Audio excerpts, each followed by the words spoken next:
नमस्कार दोस्तों। चलिए आज हम कुछ वाटर कलर पे बात करते हैं। वैसे मैं ये वाटर कलर बहुत पहले स्टार्ट कर चुका था, तो अब भी अचानक मूड आया कि मैं इस पर आप लोगों से कुछ बात कर सकूं या आपको कुछ बता सकूं। वाटर कलर मैं यहाँ कैमल के वाटर कलर का यूज़ कर रहा हूँ और पेपर जो है साधारण सिंपल चार्ट पेपर, कुछ लोग चार्ट पेपर कहते हैं, कुछ लोग इसे आर्ट पेपर भी बोलते हैं। वही साधारण पेपर यूज़ कर रहा हूँ और ये पेंटिंग किनकी बन रही है ये तो आपको पता चल जाएगा अंत में, तो इसलिए मैं कुछ कहना नहीं चाहता हूँ। तो जैसा वाटर कलर आप सभी को पता है, आप इससे भी अच्छे और इससे भी बेहतरीन तरीक़ा से आप लोगों में से कुछ लोग करते होंगे, बट मैंने चाहा कि थोड़ा अगर बिगनर्स हैं तो उनको थोड़ा कुछ कहा जाए, वो अच्छा लगता है। आर्ट पेपर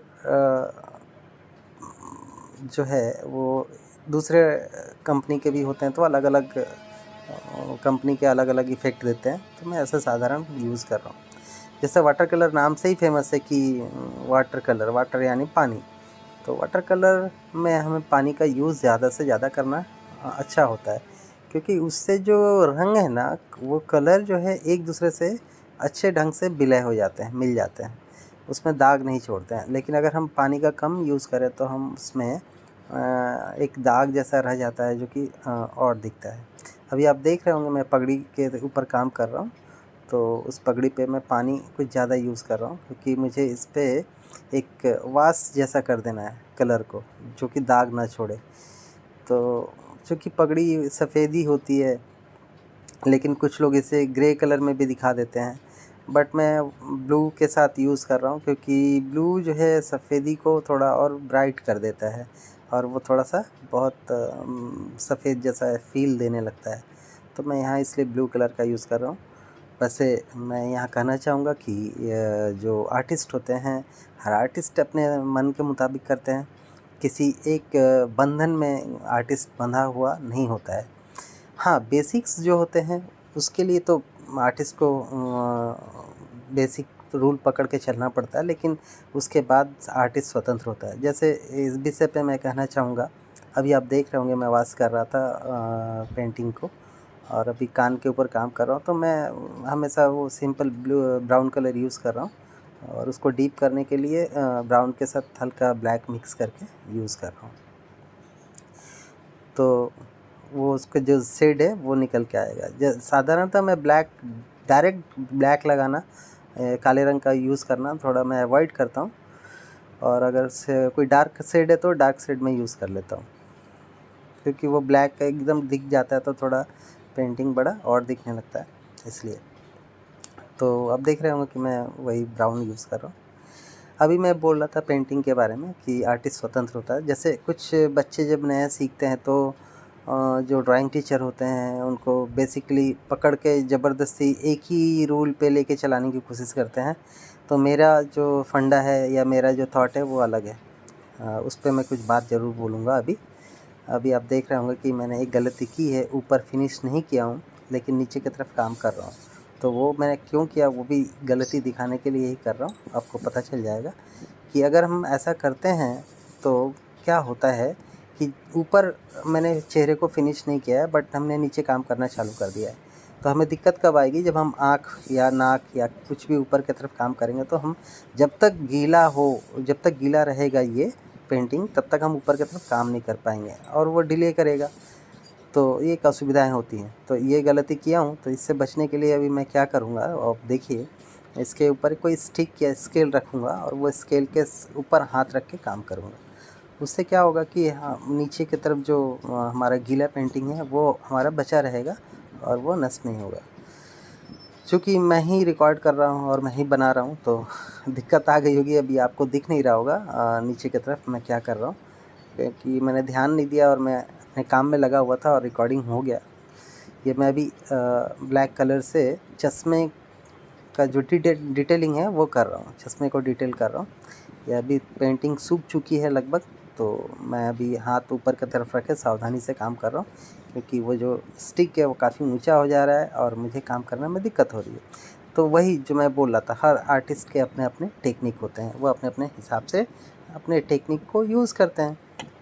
तो कुछ जो आर्ट टीचर होते हैं वो बच्चों को फोर्स करके नहीं, ऐसे ही करना है, इसी लाइन पे चलना है, इसी तरह से पेंसिल पकड़ना है, आपको कलर को ऐसे ही करना है।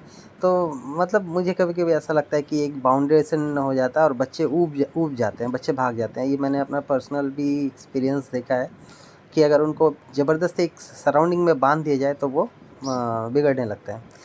तो इसके लिए मैं छोड़ता हूँ फ्री। इससे क्या फ़ायदा है कि ये जब बच्चे खुद से एक्सपेरिमेंट करते हैं उस पर, तो उनको पता चलने लगता है कि नहीं मैं गलती कहाँ कर रहा हूँ। फॉर एग्ज़ाम्पल अभी कोई बच्चा किसी लाइन को, जैसे मैं जनरली जो बाल हम बनाते हैं तो नीचे से ऊपर की तरफ को स्ट्रोक, पेंसिल के स्ट्रोक को मारते हैं, खींचते हैं, तो उससे हमें सुविधा होती है। लेकिन कोई बच्चा ऊपर से नीचे की तरफ ला कर के पेंसिल को खींचता है, तो वो अपने तरफ से फ्री, उसको उसमें कंफर्ट हो रहा है। तो अगर उसमें वो कंफर्ट फ़ील कर रहा है तो हमको उसको बताने देना चाहिए। हाँ, लेकिन उसमें हमको उसको ये ज़रूर बताना चाहिए कि अगर हम ऊपर से पेंसिल को खींच के नीचे की तरफ ला रहे हैं और वहाँ क्या होता है, जब हम खींच के लास्ट एंड पे आते हैं पेंसिल को, तो वो उसके जो प्रेशर है कम जाते हैं, तो वो एकदम एंड में एकदम शार्प हो जाता है।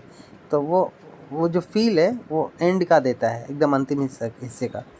तो वो फ़ील लाना है तो हमको ऊपर से नीचे ही लाना है या नीचे से ऊपर ही ले जाना है, ये उस तब उनको बताना ज़रूरी होता है। लेकिन जो छोटे एकदम बच्चे हैं, बिगिनर्स हैं, उनको अगर हम ज़बरदस्ती उसी ट्रैक पे ले जाएंगे तो वो बिगड़ेंगे, फिर वो उनको बोर लगने लगता है, फिर वो सीखना नहीं चाहते हैं, फिर वो आना नहीं चाहते हैं। ऐसा मैंने ऐसा करके देखा है।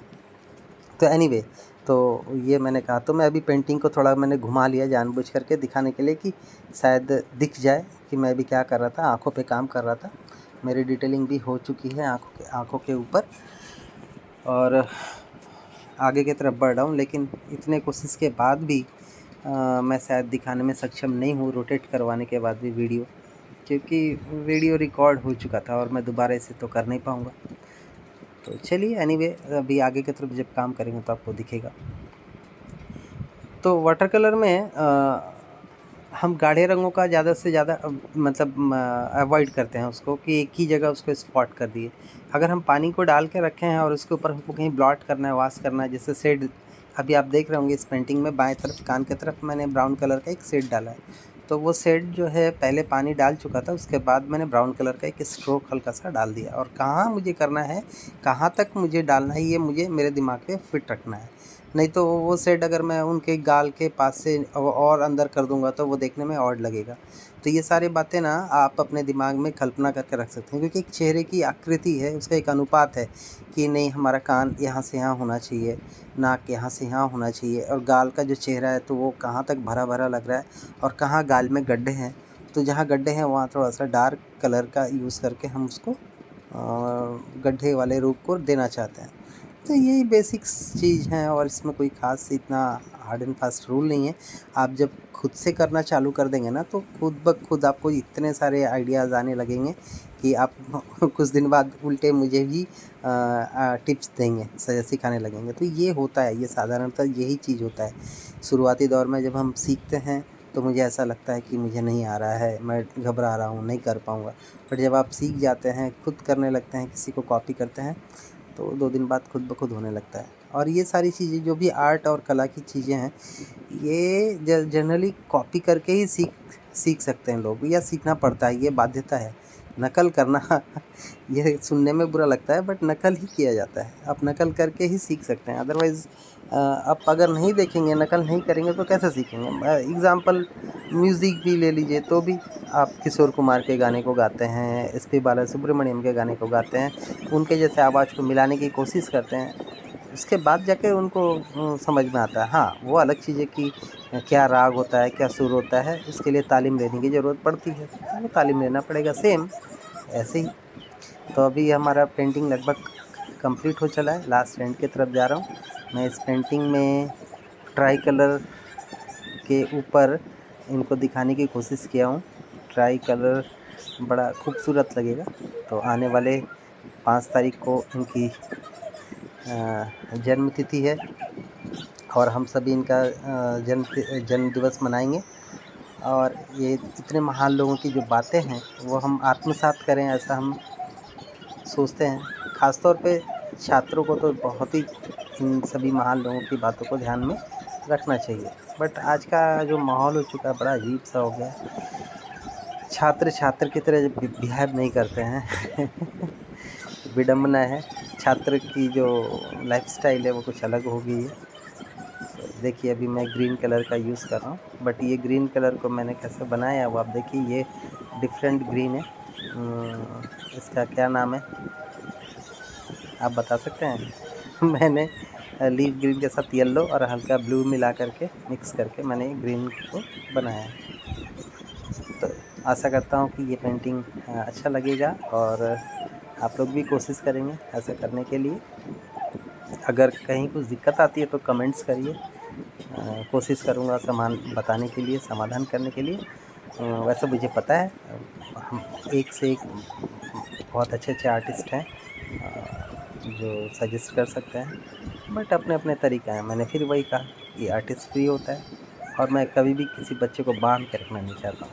अपने हिसाब से अपने दिल से करो, आपको खुद बहुत अच्छी अच्छी चीज़ें उसमें सीखने को मिल जाएगी। हाँ, बेसिक्स अगर गलती हो रही है तो वो थोड़ी थोड़ी चीज़ों को हम बता सकते हैं।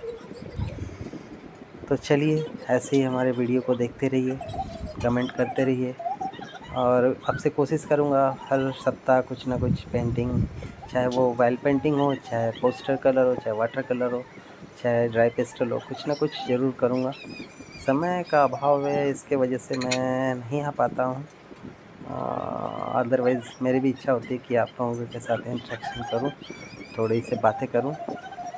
तो एनीवे अभी ये दिख रहा होगा आपको ट्राई कलर के कलर को डीप कर रहा हूं पीछे, जिस सो दैट कि उनका जो फेस है उभर के सामने की तरफ आ जाए। और अगले 5 सितंबर को इनके जन्म दिवस पर हम इन पर माल्यार्पण करेंगे और उनके जन्म दिवस को मनाएंगे। तो बहुत बहुत धन्यवाद हमारे वीडियो को देखने के लिए। वैसे बहुत अच्छे ढंग से तो नहीं बना सका, कोशिश करूँगा नेक्स्ट वीडियो प्रोफेशनल तरीके से बनाने के लिए। अभी फ़िलहाल मैं खुद से बना रहा हूँ, खुद से रिकॉर्ड कर रहा हूँ, तो दिक्कत कुछ ना कुछ आई होगी। तो इसमें कुछ अलग सा है। एक चीज़ मैं चाह रहा था कहना कि इनके बहुत सारे फ़ोटो मैं देखा नेट पर, बट सारे फ़ोटो में बहुत गंभीर रूप में दिख रहे थे। तो मैंने जानबूझ के कोशिश किया कि इनके चित्र को थोड़ा सा मुस्कुराता हुआ मैं देख सकूं, क्योंकि होता है ना कि थोड़ा अलग हट के बनाना चाह रहा था मैं। ये सारे इनके जितने फ़ोटो मैंने देखे, खोज रहा था मैं जब इंटरनेट में, तो मैं इन सभी चित्र में इतने गंभीर दिख रहे हैं, इतना गंभीर चेहरा है, तो मुझे लगा कि नहीं थोड़ा इनको हंसाता हूँ। तो बट इतना भी हंसाना ठीक नहीं लगा, तो मैंने सोचा थोड़ा सा बदलूँगा चेहरा। तो मैंने कोशिश किया है, आपको दिख रहा होगा वो, तो अच्छा लगेगा। वैसे गंभीर स्वभाव के तो थे ही और रहना भी चाहिए लेकिन गंभीरता वाले चेहरे में थोड़ा सा मुझे थोड़ा लगा कि नहीं, गंभीर से हटा दूँगा। चलिए धन्यवाद, नमस्कार, फिर मिलेंगे।